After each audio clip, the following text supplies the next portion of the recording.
Good morning students. मैं योगेश गौतम, आपके class 7th का हिंदी टीचर।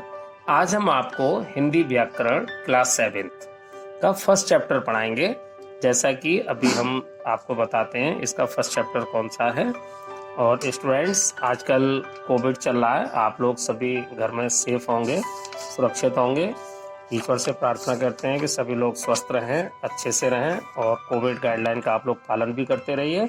लेकिन स्टूडेंट्स, आप अपनी सुरक्षा को ध्यान में रखते हुए घर पर रहें और अपना पढ़ने में दिल लगाएं। घर पर रहकर आप अपनी पढ़ाई करिए, ठीक है स्टूडेंट्स। तो अब हम अपने पॉइंट्स पर आते हैं। आपका फर्स्ट चैप्टर है हिंदी ग्रामर में, हिंदी व्याकरण की किताब में, भाषा, व्याकरण और लिपि, ठीक है स्टूडेंट्स, यानी लैंग्वेज, ग्रामर एंड स्क्रिप्ट्स। इसका सबसे पहला टॉपिक है भाषा। ये चैप्टर वैसे हमने आपको रीड करने के लिए दिया हुआ है, आपने पढ़ा होगा और वीडियो देखने के बाद आप एक बार इसको आप पुनः भी पढ़ सकते हैं। भाषा भाषा क्या है? मनुष्य का ये स्वभाव है कि वो अपने मन के भावों और विचारों को दूसरों के सामने प्रकट करता है। यानी कि भाषा क्या होती है? भाषा वह साधन है जिसके द्वारा मन के भावों और विचारों को प्रकट किया जाता है तथा दूसरों के भावों और विचारों को समझा जाता है। जैसा कि स्टूडेंट्स, आपने इस ग्रीन जो हेडिंग्स है, जो ब्लॉग बना हुआ है, इसमें आप देख भी रहे होंगे कि भाषा क्या है। यानी भाषा किसी भी चीज को कोई व्यक्ति हमें बोलकर बताए या उसकी बात को हम सुनकर, लिखकर, पढ़कर, बोलकर, किसी भी तरीके से हम सामने वाले के विचारों को और सामने वालों के भावों को अगर समझ सकते हैं और समझते हैं तो वो भाषा कहलाती है, ठीक है स्टूडेंट्स। अब इसका अगला टॉपिक है भाषा के रूप।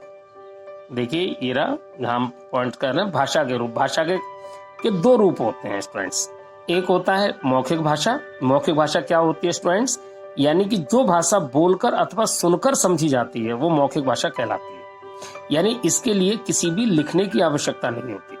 यानी हम बोल करके किसी को कोई चीज समझा दें तो वो मौखिक भाषा कहलाती है। जैसे उदाहरण क्या है? जैसे आप लोग गाना गाते हैं या गाना सुनते हैं, या जो नेता लोग होते हैं वो भाषण देते हैं, हम टीवी पर समाचार सुनते हैं, ये मौखिक भाषा के उदाहरण है, ठीक है स्टूडेंट्स। अब नेक्स्ट पेज पर आप देखिए, नेक्स्ट पेज है इसका लिखित भाषा। लिखित भाषा क्या है? लिखित भाषा जो भाषा लिखकर अथवा पढ़कर समझी अथवा प्रयोग की जाती है उसे लिखित भाषा कहते हैं। इसमें वर्णों का प्रयोग किया जाता है, क्योंकि जब हमें लिखने के लिए स्टूडेंट्स किसी शब्दों की आवश्यकता होगी, शब्द वर्ण से बनते हैं, तो उनका प्रयोग, इसमें वर्णों का प्रयोग किया जाता है। यह भाषा अपरिवर्तनशील होती है, यानी आपने जो चीज एक बार लिख दी वो सेम एज इट इज वैसे ही लिखी। जैसे इसमें उदाहरण किया, जैसे लेख, आप कोई भी ऐसे लिखते हैं, कहानियां लिखते हो, समाचार पत्र जो अखबार न्यूज़पेपर आते हैं वो हैं, उपन्यास हैं, हमारी आपकी जो बुक्स और कॉपीज होती हैं वो हैं, ठीक है। अच्छा, एक स्टूडेंट्स, इसमें एक बहुत अच्छी बात दी गई है जो कभी कभी जीके में भी टीचर्स पूछ लेते हैं कि हमारी राजभाषा कौन सी और इसको कब लागू किया गया और हमारे संविधान में प्रमुख भाषाएं कितनी हैं।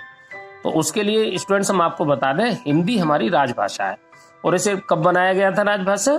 इसे 14 सितंबर 1949, यानी कि 14 सितंबर 1949, 14 सितंबर 1949 को इसे राजभाषा के रूप में भारत में स्वीकार किया गया था। यानी अच्छा, हमारे संविधान में प्रमुख मान्यता प्राप्त भाषाएं कौन कौन सी है संविधान द्वारा? ये देखिएगा, जो जितने स्टेट्स होते हैं उनके लिए असमिया, बोडो, बंगला, गुजराती, हिंदी, कन्नड़, कश्मीरी, मराठी, नेपाली, पंजाबी, उड़िया, संस्कृत, ये सारी भाषाएं जो यहाँ पर दे रखी हैं स्टूडेंट्स, ये रेड कलर से लिखी हुई है, ये हमारे संविधान में दी गई, यानी हमारे संविधान द्वारा मान्यता प्राप्त ये प्रमुख भाषाएं इस प्रकार है। अब आता है स्टूडेंट्स अगला टॉपिक है बोली। बोली क्या है? बोली देश के किसी सीमित क्षेत्र में बोले जाने वाली वह भाषा जो केवल बोलने में प्रयोग होती है, बोली कहलाती है। यानी वहां की बोलचाल की जो भाषा होती है वो बोली कहलाती है, चाहे वो किसी भी क्षेत्र में हो। आपने देखा होगा कि हमारे ब्रज में अलग भाषा बोली जाती है, मेरठ में अलग होती है, हरियाणा में अलग होती है, पूर्वांचल में अलग होती है। मेरठ में खड़ी भाषा होती है, हरियाणा में खड़ी भाषा होती है, पूर्वांचल में अवध में, भोजपुरी में, ये जो बोलियां होती हैं जो केवल बोलने में प्रयोग की जाती हैं, ये भाषाएं होती हैं, जैसे कि हरियाणवी, राजस्थानी, भोजपुरी, खड़ी बोली आदि, ठीक है स्टूडेंट्स। इसका दायरा सीमित होता है। अगला है व्याकरण। व्याकरण क्या है? व्याकरण की अगर सीधी सादी परिभाषा अगर हम आपको समझाएं कि जिस शास्त्र के द्वारा किसी भी भाषा को शुद्ध बोलने, लिखने तथा पढ़ने का ज्ञान होता है वो व्याकरण कहलाता है। यानी किसी भी भाषा को, चाहे वो हिंदी हो, इंग्लिश हो, ग्रामर, संस्कृत हो, फारसी हो, कोई भी भाषा हो, उसकी जो शुद्ध रूप में बोलना और शुद्ध रूप में लिखना और शुद्ध रूप में पढ़ना अगर हम कहीं से भी सीखते हैं तो वो उस भाषा का, उस लैंग्वेज का ग्रामर होता है, व्याकरण। व्याकरण की सबसे बड़ी पहचान यही है कि हम किसी भी भाषा को बिना व्याकरण के सही तरीके से पढ़ना, लिखना तो दूर की बात, बोलना भी नहीं सीख सकते स्टूडेंट्स। ठीक है स्टूडेंट्स।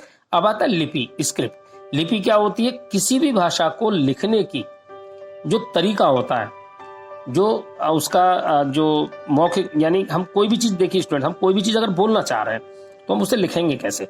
लिखने के लिए हमें शब्दों की आवश्यकता होगी, वर्ड्स की आवश्यकता होगी, चिन्हों की आवश्यकता होगी। ये सारा सिस्टम ही लिपि कहलाता है। यानी कि अक्षरों या वर्णों के चिन्हों के द्वारा किसी भी भाषा के लिखने की विधि लिपि कहलाती है। ठीक है स्टूडेंट्स। यानी कि हम जो चीज हम सोच रहे हैं, अगर हम उसको लिखना चाहते हैं तो किस तरीके से लिखें, यानी उसके जो भी उसके लिखने का तरीका होगा, चाहे उसके साइन हो, वर्ड हो, वर्णमाला हो, शब्द हो, अक्षर हो, वो उस भाषा की लिपि कहलाएगी। प्रमुख भाषाओं की लिपि स्टूडेंट देखिए नेक्स्ट पेज पर यहाँ दे रखी है।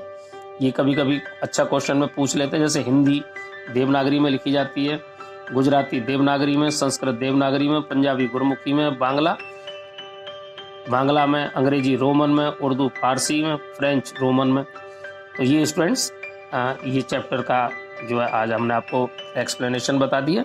अगर इस चैप्टर से संबंधित आपको कोई परेशानी हो तो आप अपने व्हाट्सएप नंबर पर पूछ सकते हैं, और आप इस चैप्टर की वीडियो को, चैप्टर बुक खोलने के साथ साथ वीडियो सुने, और जो बुक में लिखा हुआ है टॉपिक वाइज, जैसा हमने एक्सप्लेन किया है, उस पर ध्यान रखते हुए वीडियो सुने तो आपको हर चीज़ क्लियर हो जाएगी। अगर फिर भी अगर आपको कोई प्रॉब्लम है तो आप हमसे, हमारे नंबर पर कांटेक्ट करके हमसे पूछ सकते हैं स्टूडेंट्स। ठीक, ऑल थैंक्स।